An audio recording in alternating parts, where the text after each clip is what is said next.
Beaucoup restent stupéfaits après le limogeage au Burkina Faso du Premier ministre du régime russe africain Apollinaire Kelem de Tambela. À la surprise générale, un communiqué lu ce vendredi 6 décembre à la télévision nationale annonce le limogeage par le président autoproclamé Ibrahim Traoré de son chef de gouvernement, tout aussi illégitime. Que s'est-il donc passé pour que le très zélé Primus soit subitement désavoué par son patron?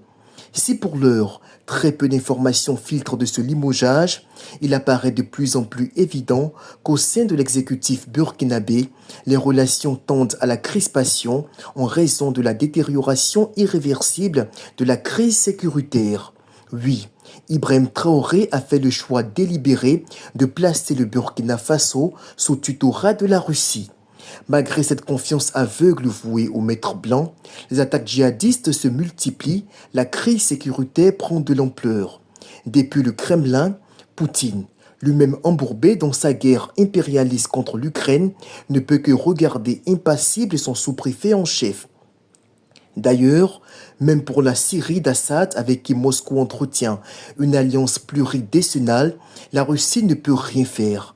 Et le malheureux Assad s'en rend bien compte, lui qui a déjà évacué sa famille chez l'allié slave. On n'ose pas le dire, mais l'appareil d'État burkinabé est littéralement disloqué. La grogne est étouffée, mais elle existe.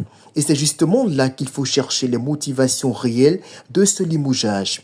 Comme son binôme malien Choguel Maïga, chassé quelques semaines plus tôt, le pauvre Apollinaire fait également les frais de l'autoritarisme excessif des putschistes russes africains qui n'ont d'autre modèle que leur maître qui a fait de la Grande Russie son royaume. Le régime tentera assurément de rassurer après cet épisode, mais l'abcès sera sûrement creusé très vite.